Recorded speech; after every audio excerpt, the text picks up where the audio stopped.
भगवान ने हमको जो भी दिया है उसके लिए भगवान जी को बहुत बहुत थैंक यू बोलते हुए चलिए इस उथल पुथल हो रही लाइफ में जो भी है उसके साथ इस वीडियो को स्टार्ट करते हैं। ज़िंदगी में इतने स्ट्रगल होते हैं ना कि हर वक्त पे हर काम के साथ हमें एक अलग से ही एक्सपीरियंस मिलता है लाइफ में। जब हम एक ऐसे मिडिल क्लास फैमिली से होते हैं जहाँ चीज़ों को अरेंज भी करना हमको है, चीज़ों को देखना भी हमको है एंड लेके सब कुछ चलना एंड काम को मैनेज करना भी हमें ही पड़ता है। जब खास करके मिडिल क्लास फैमिली की लड़की के साथ ये सब होता है ना, तो वो कैसे खुद को संभाल के रखती है, कैसे खुद को मेंटेन करती है, कैसे अपने काम को मेंटेन करती है, वो चीज़ें आपको इस वीडियो में ज़रूर कहीं ना कहीं नज़र आएंगी। मैं एक सोशल प्लेटफॉर्म पे काम करती हूँ, जैसे कि आपको पता है कि रोज़ का डेली मेरा यूट्यूब पे वर्क होता है, इंस्टाग्राम पे मैं काम करती हूँ एंड और भी मैं एक्टिविटी सोशल मीडिया पे करती रहती हूँ, जो कि मेरा अर्निंग का जो भी है प्लेटफॉर्म उस पे मैं मेहनत करती हूँ ताकि मैं अच्छा अपना फ्यूचर बना सकूँ। अभी से मेरा जो फ्यूचर है ना वो ब्राइट हो सके। मेरे लाइफ में बहुत चहल-पहल मची रहती है, लेकिन उसके साथ मैं चीज़ों को बहुत ही स्ट्रॉन्ग बन के सामना करती हूँ हर अपने आने वाले ख़राब टाइम से। मेरे लाइफ में बहुत उतार-चढ़ाव होता है, जैसे कि पता है मेरे घर पे मेरी मम्मी नहीं रहती हैं, पापा के साथ बाहर रहती हैं।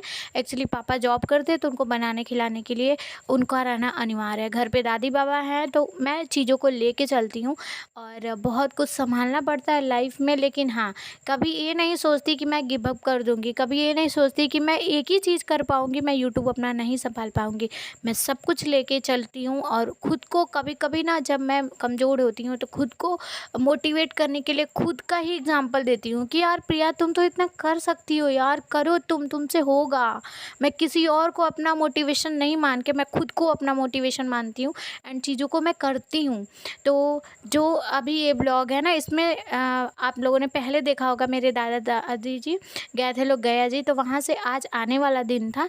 6 दिनों का ट्रिप था, जैसे कि बनारस, इलाहाबाद, गया जी 3 दिन, अयोध्या, ये सारा कुछ तीर्थ यात्रा करते हुए दादी बाबा को आज आना था 6वें दिन घर पे रिटर्न। तो सुबह में मैंने जो खाना पीना बनाया उसको खिला पिला के सबको, भाई बहन ही हम लोग हैं तो तीनों अपने भाई बहन को खिला के मैं भी 2 रोटी नाश्ता कर ली थी ताकि मुझे एनर्जी थोड़ी-सी मिलती रहे और मैं काम कर पाऊँ, क्योंकि मैं रह लेती हूँ, बिना खाए भी काम करते रहती हूँ। लेकिन बहुत ज़्यादा काम था क्योंकि मैं सोच रही थी दादी-बाबा जब तक घर आएँगे, ढाई 3 बजे का उन्होंने टाइम बताया था कि इतने टाइम तक हम घर आ जाएँगे। तब तक मैंने सोचा कि मैं अपने सारे काम, साफ़-सफ़ाई के बर्तन सारा कुछ निपटा लेती हूँ। तो फटाफट से मैंने जितने भी खाना-वाना खिलाए थे ना भाई-बहन को, 2 भाई 1 बहन जो है मेरी, आप लोग को पता ही है, डेली व्यूअर हो गए तो आपको पता है, नहीं डेली हो गए तो आज की वीडियो देख रहे हो तो चैनल को सब्सक्राइब कर लेना डेली व्लॉग के लिए। तो उन लोग को खाना खिलाया, उन लोग का जितना बर्तन था, जो भी बर्तन था सारा मैंने वॉश किया एंड इसके बाद से झाड़ू लगा ली, हाथ मुँह धुल के आ गई। एलोवेरा जेल लगाती हूँ मैं हर मॉर्निंग अपना नहाने के बाद से। तो आज नहाने के बाद से किचन में लग गई थी, काम में लग गई थी, तो 12:30 के लगभग हो रहा था। मैंने एलोवेरा जेल लगाया, थोड़ी सी बिंदी लगाई एंड 1 घंटे रेस्ट के बाद 1 घंटे रेस्ट क्या किया, वही अपना वीडियो अपलोड किया, एडिट किया। फिर उसके बाद दादी बाबा आ गए। यहाँ पवन जी मेरे छोटे भाई हैं और ये सिस्टर है मेरी छोटी। तो ये लोग गए थे दादी और बाबा को ले आने, मतलब सिस्टर नहीं गई थी, बस बाबू गए थे दोनों लोग दादी बाबा को लेने। तो ये लोग तीर्थ से आ रहे हैं तो घर के पहले दरवाजे पे दादी कर रही हैं प्रणाम, क्योंकि माना जाता है कि इष्ट देवी देवता घर के स्टार्टिंग से ही मतलब मान लिए जाते हैं कि हम घर में चप्पल पहन के प्रवेश जैसे माना जाता है कि नहीं किया जाता है, क्योंकि हर घर में देवी देवताओं का वास होता है। यहाँ पे बाबा आ गए थे, लेके तो गए थे एक्चुअली कम सामान और ज़्यादा सामान था, बट वहाँ पे सब दान देने वाला था, लेकिन लेके आए बहुत ज़्यादा सामान। एक ढोलक लेके आए, देखा आपने, गौर किया? इलाहाबाद से दादाजी एक ढोलक लेके आए, क्योंकि हमको गाने का बड़ा शौक़ है और मेरे बड़े वाले भाई को बजाने का बड़ा शौक़ है। तो वो लेके आए हैं कि कभी कोई प्रोग्राम होता है जैसे जन्माष्टमी, नवरात्र, तो भाई बजाएगा, हम गाना गाएंगे, बहुत ही अच्छा लगेगा और वीडियो आपको नया-नया मिलेगा। तो यहाँ पे सब लोग आ गए। इसके साथ एक ऐसा मतलब रिवाज होता है कि जो लोग गया जी से आते हैं वो डायरेक्ट घर में प्रवेश नहीं करते हैं। या तो सत्यनारायण भगवान का कथा होता है या फिर विष्णु मंत्र से हवन होता है, उसके बाद घर में प्रवेश करना रहता है। तो हमने सोचा कि अभी तो कथा होगा नहीं, क्योंकि मम्मी पापा अभी आए नहीं, पापा को छुट्टी नहीं मिला था, पापा नेक्स्ट डे आने वाले थे। तो मैंने बस विष्णु मंत्र से हवन करा दिया एंड बाहर अगर रात भर रुकते, कल अगर कथा कहवाया जाता है तो फिर रात में बारिश आता तो दिक्कत हो जाती, कहाँ रहते लोग अंधेरे में।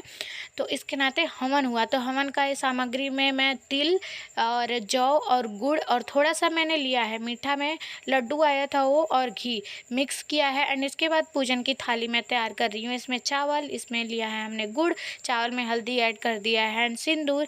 इसके बाद इसमें डालेंगे दूब, दीपक जला देंगे। ये जो पूजा का विधि विधान होता है, ये जैसा पंडित जी लोग अपना एडवाइस देते हैं उस हिसाब से मैं करती हूँ। तो जैसा जैसा मेरे भाई ने बताया, मतलब एक्चुअली मेरा भाई तो पंडित जी वाला ही पढ़ाई करता है बनारस में, तो फिर उसने जैसे जैसे बताया वैसे। एक लड्डू ये थोड़ा टूटा है जो कि मैंने हवन वाले में डाला हुआ था। एंड फ्रूट में मैंने मंगा लिया था केला और लड्डू। इसको रख देंगे ले जाके दादी के पास। अभी ये लोग बाहर ही थे, बस बाहर हाथ पैर धुले तब से बाहर ही थे। जब तक हवन नहीं होगा तब तक अंदर ये लोग घर के नहीं आएंगे। यहाँ पे दादी ने बोला कि गांठ जोड़ दो, पंडित जी भी आ गए थे तो गांठ जोड़ दिया हमने दादी और बाबा का। बहुत सारी चीज़ें लाइफ में होती है ना जो हमें 20 साल बाद, आई थिंक कि जब मैं अपने ससुराल जाऊंगी, मेरे जो हस्बैंड हैं उनके मम्मी पापा, उनके दादाजी जब गया जी जाएंगे, तब मुझे ये सब चीज़ें सीखने को मिलती जब मैं बहू होती। लेकिन लाइफ ऐसा है ना हमारा, खास करके मैं अपने लाइफ की बात कर रही हूँ, कि जो चीज़ें मुझे बहुत सालों बाद सीखनी है वो मैं इसी उम्र में सीख रही हूँ। जैसे कि ये भी बहुत ही मोस्ट होता है। जो गया जी लाइफ में जो लोग जाते हैं अपने पितरों के लिए पिंडदान करने, वो उनके लाइफ का बहुत ही बड़ा तीर्थ होता है। तो इसमें जो भी हो रहा है मैं सब कुछ कैप्चर कर रही हूँ अपने दिमाग में, कि आगे चल के मुझे इन चीज़ों को करना पड़े, आगे जाके अपने ससुराल में मुझे इन चीज़ों को संभालना पड़े, तो फिर मेरे लिए हेडक नहीं होगा। बहुत सारे लोग मुझे इतना मोटिवेट करते हैं कह के कि प्रिया, मैं जब शादी करके आई तो मुझे खाना बनाना नहीं आता था, मैं अपने ससुराल आके सब कुछ सीखी। और आप अभी से इस उम्र में अपने भाई बहन को लेके अपने घर को मेंटेन करके हर एक छोटा बड़ा काम करती हो, जो एक घर के बुजुर्ग करते हैं, एक घर की मम्मियाँ करती हैं, वो आप करते हो। तो मुझे आपको देख के बहुत कुछ सीखने को मिलता है, या फिर मैं आपसे बहुत मोटिवेट होती हूँ, या फिर जो मुझे नहीं करने आता है आपकी वीडियोस देख के मैं सीखती हूँ। तो मुझे अंदर से इतनी खुशी होती है ना कि मैं इतनी काबिल तो हूँ, नहीं बहुत सारे, नहीं मेरे व्यूज़ बहुत ज़्यादा हैं, लेकिन अगर मेरे व्यूज़ 200-400 हैं और 2-4 लोग, मात्र एक लोग भी अगर मेरी वीडियो से, मेरे काम से मोटिवेट होते तो मेरे लिए बहुत बड़ी बात है। पूजा वूजा हो गया, दादी बाबा घर में आए, चाय पानी नाश्ता कराया। एंड यहाँ पे आप लोग को पता है कि मेरे वहाँ 11 तारीख से ही, 11 सितंबर से ही लहसुन प्याज के बिना सब्जी बन रहा है। तो सिर्फ मसालों को अच्छे से पानी में मिला के सौते कर दिया, लाल मिर्च पीसा नहीं, खड़ा डाल दिया। और ये सोया चंक्स की सब्ज़ी बनाऊंगी, रोटी, क्योंकि दादी बाबा बोले रोटी सब्जी, क्योंकि जाने पे बाहर पता ही होता है खाने को अच्छे से नहीं मिलता है। सुबह का मौसम कितना प्यारा हो रखा है ना, बहुत ही प्यारा लग रहा है सुबह का मौसम। और अभी बारिश थोड़ा बहुत आया आई थिंक रात में, क्योंकि जिस तरीके से मौसम है और रोड गीला है थोड़ा, तो लग रहा है बारिश आया, मुझे पता नहीं चला। एंड अभी फूल तोड़ना है, सुबह के बज रहे हैं 6:10 मात्र। और मौसम देख के तो दिल गार्डन गार्डन हो गया। तो family good morning, next day morning है और सुबह के 6:10 हो रहे हैं। अभी बाहर का व्यू दिखा है कितना औसम हो रखा है।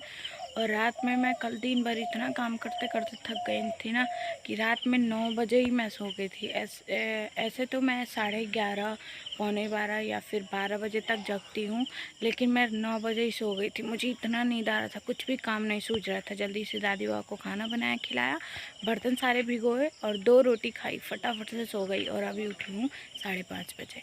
तो बहुत ज़्यादा टायर्ड फील हो रहा है। चलिए अभी टायर्ड फील नहीं करते, थोड़ा सा एक्सरसाइज करते हैं, फ्रेश हो गया है तो एक्सरसाइज करके चलते हैं झाड़ू बर्तन करने। उसके बाद से इसी ब्लॉग को यहीं पे ख़त्म करते हैं। बाय, मिलते हैं कल।